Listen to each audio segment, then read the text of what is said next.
Thank you for tuning in to another episode of RIA Collective. I'm your host, Charlie Van Derven. I'm joined by a special guest who's going to have some really great insight for those listeners out there who are in that wirehouse position, really looking to make that step to independence. Our guest today has been through it and actually has a lot of experience going through it. So we get to pick a good experienced brain today. I'm joined by Rachael Burns of True Worth Financial Planning in Auburn, Folsom, California, a place I've been. Rachael, thank you for taking time out of your day and joining me today and imparting some of your experience on our listeners. Oh, sure. Thanks so much for having me, Charlie. I appreciate it. Yeah, it's great to be here. So Rachael, I will tell you, the one thing that drew me to you, or the first thing that drew me to you, was as I was looking at potential RIAs to interview for our show, your brand. Man, we're going to talk a little bit about that. I know you already filled me in that a lot of it's you, but it's really a well done professional brand in such a narrow niche. As you come through years of that wirehouse captive environment, you got to do things one way and the right color blue and all this other stuff, right? Tell me about building that brand, Rachael, what your vision was, and then what assistance you had in putting the website together, the photos, and a lot of PR exposure. Talk a little bit to that. Yeah. So like you said, at the big wirehouses, the brand is not you, the brand is the firm, and you have to use the right shade of blue, and you have to get the logo downloaded from the right spot, and you have all these rules about how you can use it. So there's really little creativity when it comes to branding and marketing in general too. And so I had never thought about how being a financial advisor could be a creative job until I went out on my own. And I hadn't put a ton of thought into what my brand would look like. I knew who I wanted to serve and I knew how I wanted to serve them. But once I worked with a web designer, a brand strategist, they helped me kind of translate my vision for what I wanted to do and how I wanted to help people into what do I want that to actually look like? How do I want to make people feel when they see my website? How do I want to make people think when they see my social media posts? And my designer was able to turn that into a visual representation of my brand, which that was something I had zero experience with. But once she showed me what my brand could look like, and once we kind of built that together, I was like, oh my gosh, this is so fun. And it's a creative outlet, but it's an expression of my passion about my work. And so that's like something so different than anything I had done before in the wirehouses. Yeah. And it's an amazing reflection. I mean, honestly, it stands out. And I've been, doing websites for 20 plus years. So in one capacity or another, it's not something we focus on right now, but that's where I got started. In fact, doing Morgan Stanley websites once upon a time. Yeah. And so, we've all looked at tens of thousands of websites, right? A friend of mine at FMG Suite, I'd worked there for a little while. A friend of mine, maybe a year ago, said, "Hey, Charlie, here's 30 links. We'll give you an Amazon card if you give me your feedback on these 30 websites." And out of those 30 websites, 2 or 3 of them have been personalized. Now, if you don't know FMG has a template website because it feeds content, right? But you still have a lot of personalization within that template. And I think that high personalization, that vision of what you represent both personally and professionally, it's such an important piece of credibility to you growing what is really a brand new business for yourself. Mm-hmm. Yeah. You did an awesome job with that. So anyway, thank you. Pat yourself on the back. I would do it if we were live, but, or in person rather. You're working with newly single women. I love the way you say that. Right. The represented, and it's, but newly single women.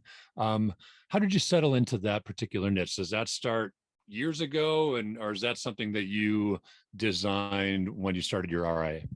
Yeah. So when I was with the wirehouses, they don't necessarily encourage niches so much. That's not really a thing. There are some people who loosely kind of specialize in a certain area, like special needs planning or divorce or something. But what I found is a lot of people who said that they were specializing in newly single women were after the money in motion.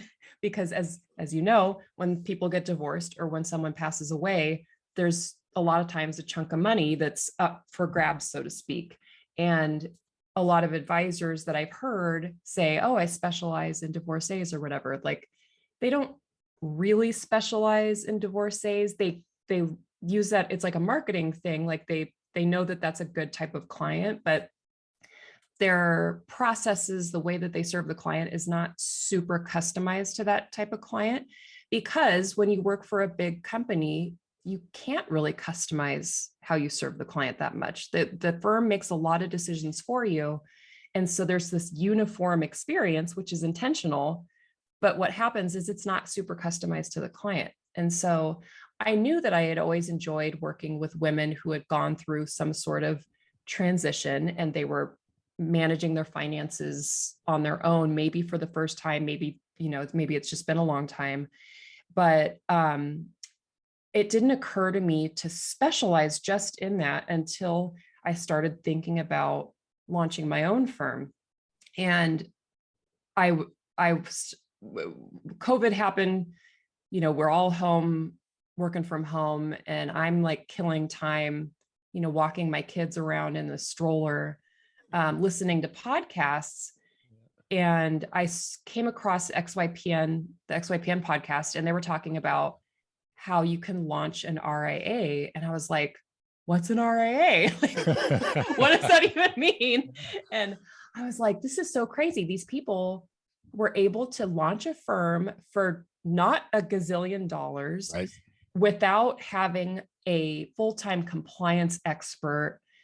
And they're working with people that they enjoy working with. And they're doing it in a way that they dreamed up themselves, that they think is the best way of doing it. And I was like, that is the craziest thing I've ever heard.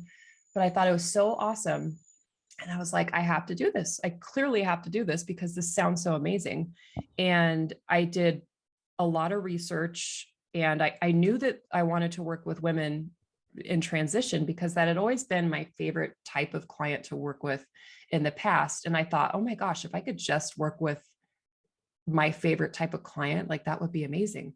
And so I decided to specialize in that. And by specializing in that, I don't mean, oh, I just market to women in transition. It's like, no, I have my CDFA. I've done a lot of training on the very unique financial aspects of divorce and what that looks like in the long run, the decisions that are made during a divorce, how that can impact someone in the long run. Similar with widows, there's a lot of changes and decisions that are made. And I have experience in the nitty gritty stuff when it comes to women in transition. So I felt like my interest and my specialty was very genuine because I really care about that niche and I understand it. And I feel like I'm uniquely able to serve them. And so starting my own RIA gave me the freedom to do all that. And it had honestly never occurred to me that any of that was possible until COVID. And I hate giving COVID credit for anything good, but that's how it happened. Yeah, that's awesome. I want to explore that a little bit, right? Because you and I got to know each other over, a couple phone calls and some email exchange. You've got a cool story, right? I mean, because you spent time at three, at three large firms before reaching this point in your career. I've long held the belief that, as you just expressed, I think you probably were more eloquent at it, but it's hard to be a fiduciary, right? When you're internal to one of those big firms that has quotas and biases and whatever. So the independence allows you then to, frankly, better serve your clients. But when you started at Morgan Stanley, and I know you kind of climbed the ranks there, like independence wasn't anything you were looking at. That was kind of a, you listened to the XY planning and bam, a light bulb went off. Yeah. So let's talk through that kind of evolution from where you got started at Morgan Stanley, and I'll let you fill in the details. I know a few of them, but it's your story, not mine. Yeah. So I joined the training, the FA training program in Morgan Stanley fairly soon after I graduated college. So I was really young. This was early 2008, right before the world came crashing down. Yeah. And I didn't feel super confident because of my age, because of my short experience, because of how chaotic the world was. And so I wasn't trying to do anything independent. I was a rule follower. I was happy to be an employee. I'm like, tell me how you want it done. Tell me what to do. I'm going to do it. I'm not going to, I'm not someone who's like, no, I need to do it my own way. Like, I was like, nope, I'm here to learn. And that was really great, because that is a really wonderful place to learn. The training programs at big firms like that, that's a really great way to get into the business and to learn what you need to know. So I was perfectly happy living in that box, so to speak, because I wasn't even ready to look beyond that. Yeah. And so I had been there for a while, and it's weird. My path has not been super linear, but so I was in the FA training program. And then once that was kind of coming to an end, I was like, you know what, this is a little intense to be in my like early to mid 20s and trying to be a brand new advisor. And it was just like, this is not maybe the right time to be trying to do this. Yeah. But I loved the industry, and I loved what I was doing. And I thought, I'm going to try something a little bit different. So I went to work for the training department at Morgan Stanley that trained advisors on the technology. Okay. So it was a regional role where I traveled around and I trained financial advisors on how to use financial planning software, how to use their quoting software, all this stuff. And that was, first of all, the most fun job ever. It felt like summer camp. Like it was like summer camp with an expense account. It was like unbelievably fun. But what was really great about that is I got to work really closely with advisors all over the place, all over the US. I got to learn about their business. I got to learn about how they do things. And it gave me this insight into other ways of doing things. And I thought, this is good. This information is going to come in handy someday.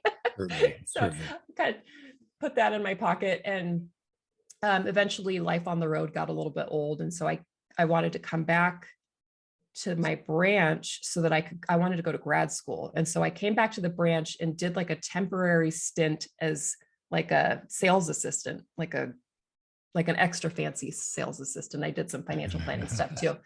But that allowed me to be home and to have normal hours so that I could go get my MBA. And I really expected to stay with Morgan Stanley after I got my MBA and maybe join a team again, because I was on a team when I first started. And I got recruited by accident by this team at Merrill. And it was funny because when they expressed some interest in me, I was like, Merrill, what? Like, no way. Mortal enemy. Yeah, right. Because we used to have shade of blue. I know. We used to have these. There used to be this annual baseball game. It was like the local Morgan Stanley offices versus the local Merrill Lynch offices. Hilarious. So very competitive, spirit. And so I was like, Merrill. So funny. But I fell in love with this team. And after getting to know so many other advisors and so many other ways of doing things, when I saw this team, I really recognized that this is something really special, and I needed to be a part of it. And so I joined them. And so when I went from Morgan Stanley to Merrill, I was not taking a book with me, which made that transition infinitely easier. I just logged out and then logged in at the new place the next day. Yeah. So that was no big deal. But after we had been at Merrill for a couple of years, like you mentioned with the sales quotas and all that stuff, Merrill's owned by B of A, and so B of A has some ideas about what we should be doing too, which was not necessarily in our client's best interest at all times. So we started looking for a new home and landed on Ameriprise because of their focus on financial planning.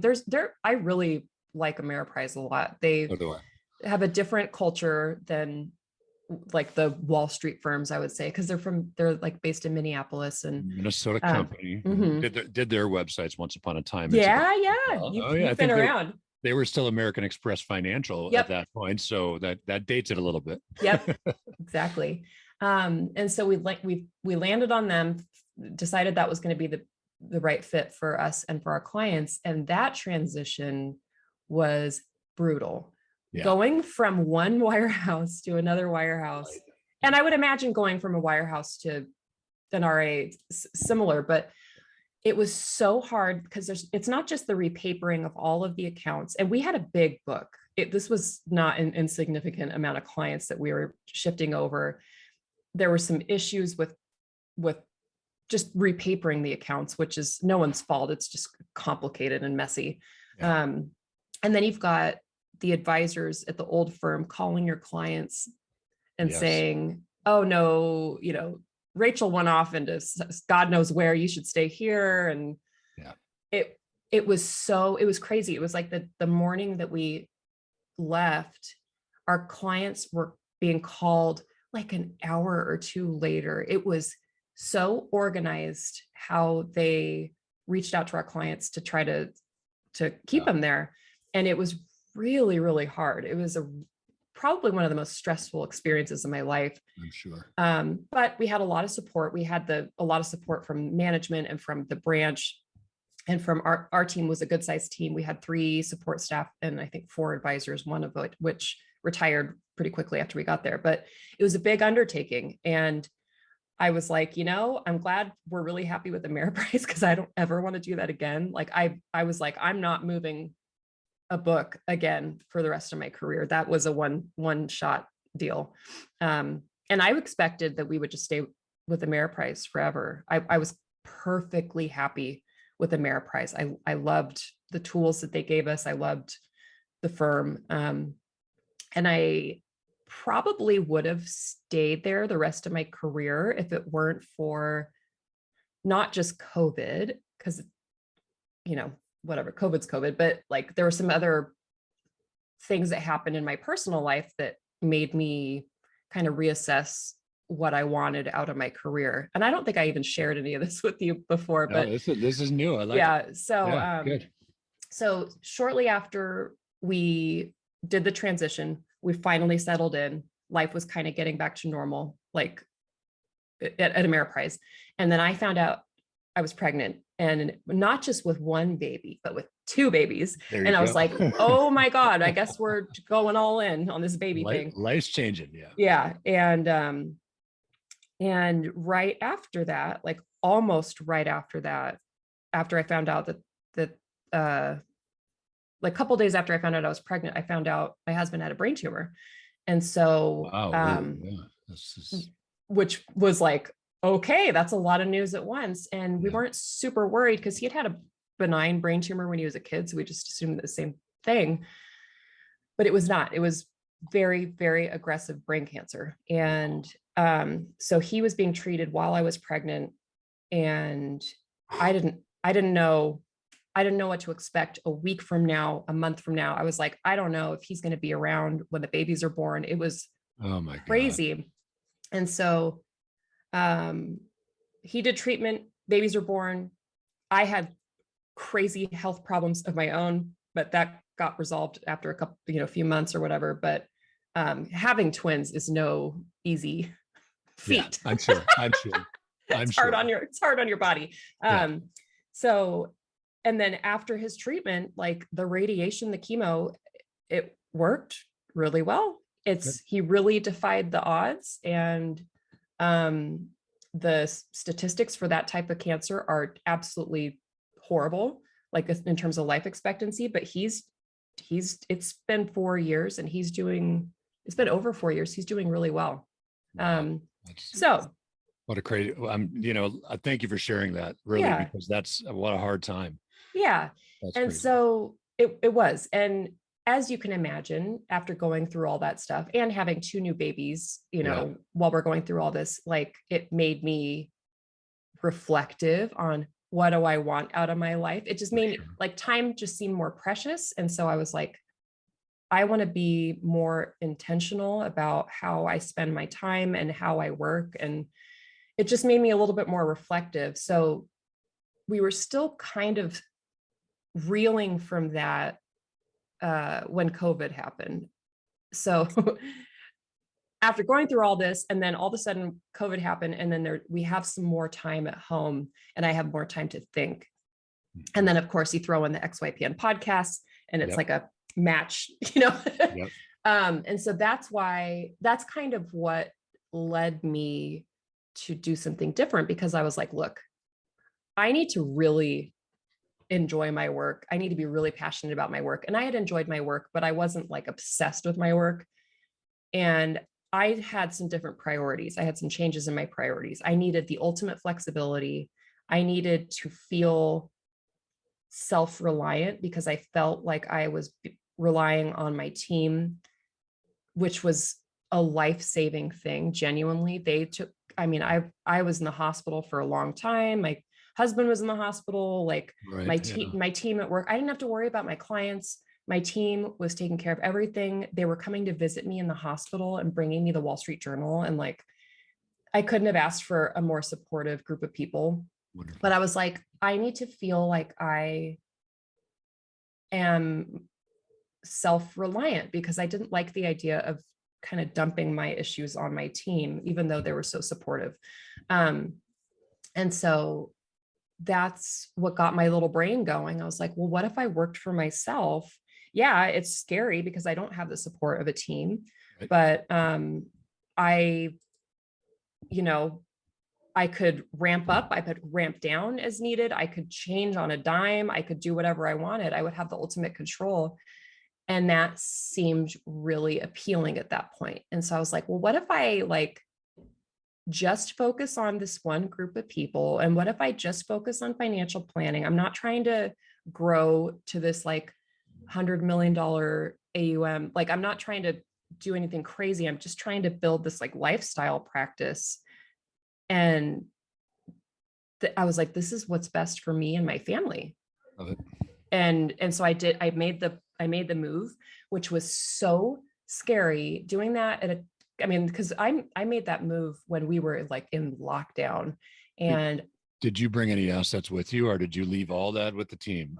I left a huge majority with the team. I took a handful of my very favorite clients that I couldn't live without. Because I was planning on doing something so different that I was like, I'm not going to try to bring my clients and I'm going to be doing this totally different way now. I was like, no, I'm only going to bring people where it's truly a really good fit. And, I have my pet clients that I can't be without. So it was not a transition like it was before. It was a handful of people that I brought with me, and you had the support. You had the support of the firm and the team, and absolutely. And that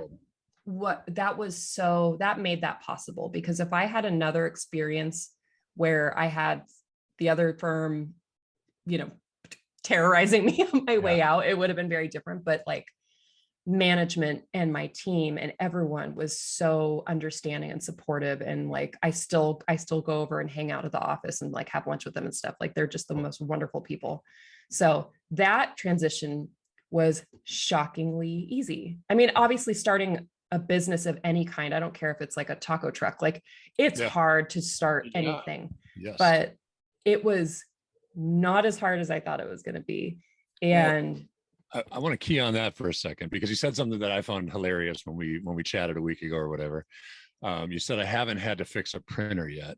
Let me put some context around that statement real quick here, right? Because one of the things that that a big firm will do is kind of scare you into, well, what about, sure, you get a higher payout, but you don't have all these resources. What was your impression of the RIA space when you were wearing that Merrill blue? Yeah. You haven't had to fix a printer yet. Maybe you can get us to that statement. So first of all, I barely understood what an RIA was, but what I understood of it was it was for these rogue advisors who were out there and they had to secure their own office space, and they had to pay the utilities, and they had to do payroll for the staff, and they had to fix the printer when it broke. And I was like, they're so focused on the printer. Oh, do you want to fix your own printer? And I was like, that sounds horrible. I don't know how to fix a printer. And so it did paint this picture of like, oh, like that just sounds so scary and weird. And what's funny is, yeah, you do have to make some decisions up front. Like you do have to decide where are you gonna have your office space, and you do have to decide what technology you're gonna use, and you have some decisions, but those decisions don't come up too much. Like that's not that big of a deal. And of all the things that I've printed since I've started my own firm, my printer has not broken once. Very good. And if it did, I could probably handle it. I could probably figure out how to get it fixed. So yeah, or buy a new one, whatever.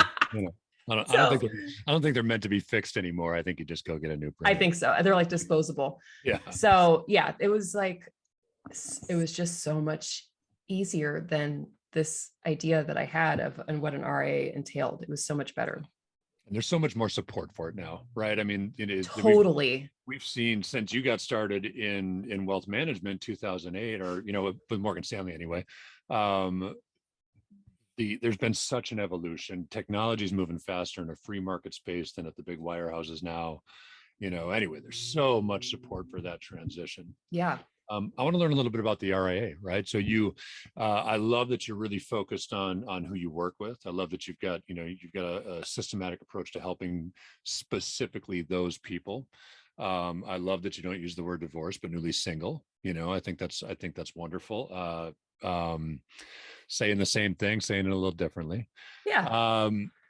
Are there special mission and value behind the RIA? And does that extend to, any support in the community? I mean, what are you involved in? What's True Worth stand for you? So my mission is to support women during the most difficult transitions of their lives. Awesome. And I feel like I can't make their problems go away, but I can help with the stress that's caused by the financial uncertainty. I can help with that. I can take a piece of that off their plate. And if I can do that, I'm like, that's great, because that's my superpower. And having gone through an extremely difficult life transition, I know that your emotional bandwidth is maxed out. You can't make decisions. You can't even remember what you had for breakfast earlier that day. If you're going through some sort of traumatic event, like you need all the help you can get. And when I went through my stuff, I was like, well, at least I don't have to worry about where are our insurance policies, where are our estate planning documents, what does that even mean? What happens if he's unable to work? Like, we had disability insurance, we had life insurance, we had estate planning. I understood how all of that worked. I understood what to expect. And that experience was still terrifying, but it was less terrifying than it could have been if I didn't have that kind of background. And so I was like, that's something that I can help people with in a meaningful way. And so that's where the mission came from. That's awesome. You mentioned earlier that you've got a lifestyle practice. I think you should probably buckle your seatbelt, because I think you're going to have a lot of opportunity to turn that into something larger if you want to, right? I mean, that's just the way you portray yourself, the PR that you've gotten. I mean, it really, I think you've got an option if you want to blow it up a little bit. You've been through some great experience, Rachael, and dealing with that in a time that I wasn't aware, that life was crazy for you and your family. Are you open to, I mean, we don't have a ton of listeners just yet, I think, but we're getting there, really. Honestly, downloads are climbing daily. So we're excited about that. Are you okay being a resource to the folks that are listening? And if they've got questions about, gosh, I do have to fix the printer, who did you call, whatever that might be, but if they've got questions about anything about that transition, because of course that's who we're trying to help. Are you open to having a quick conversation? Yes, I am so happy to talk to other advisors about any of this, whether it's compliance advice, printer advice, marketing. Like, I have learned so much in the couple of years that I've had my RIA. I have learned more than in a gazillion years of college that I did with, like, I have learned so much about these areas that are so fascinating with the digital marketing and the compliance and stuff. And I get so excited to talk about it with anyone who will listen to me. So anyone can call me, reach out to me, and I'm super happy to share what I know. I'm super happy to, try to get you on board with going rogue, because it's the best thing ever. I do. I am too. I when we were talking, I was with my buddy Judd, and literally, I mean, he was flipping burgers kind of, but he could hear us talking, right? And I've been trying to have him make that jump. I don't want to say any names because I don't want to incriminate him in any way, right? But yeah, so I'm a huge advocate of it all. So I think it's the only way to truly serve a client's best interest. Thank you for being that resource. What's a good way to contact you if anybody needs to reach out? So I would go to my website, which is trueworthfp.com. And there's buttons all over the place, but when you first go there, there's a button at the top right. It's book a strategy session. And that's, intended for people who are interested in hiring me as well. But even if you're another advisor, or even if you're just like, I just want to chat, just go on there and book a strategy session, and I'm happy to chat. So I would say that the website is the best place to get a hold of me, because you can put something right on my calendar. Cool. And I'll tell you what, I have conversations about compliance daily. And you said something earlier that resonated when you were in the training position at Morgan Stanley, and having the opportunity to interface with all these advisors who all brought different experience to the conversation. I feel like I went through something similar. Young in my career, before Morgan Stanley had acquired Smith Barney, we were doing Smith Barney's websites. And so my setting is not that different from then. I was living in a conversion van, pulling a little trailer, my 2 dogs, and I was going town to town, setting up Smith Barney websites up and down the West Coast, which was a wonderful experience. I was in my 20s, maybe early 30s, something like that. But I felt the same, right?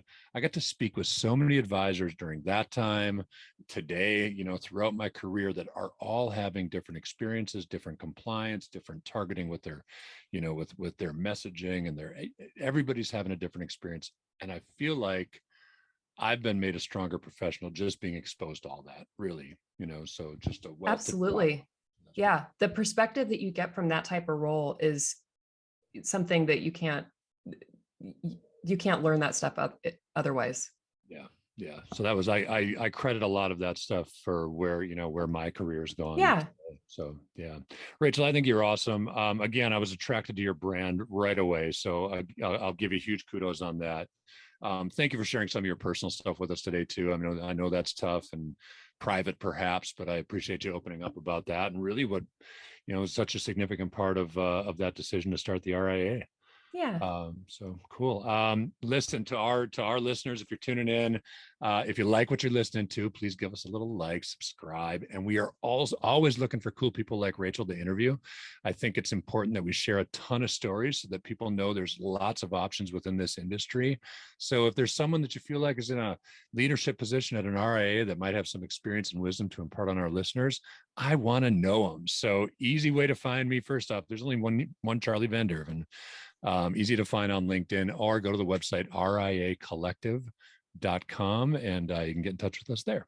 So Rachael Burns, once again, thank you. And to all of our listeners, this is Charlie Van Derven. We're signing out.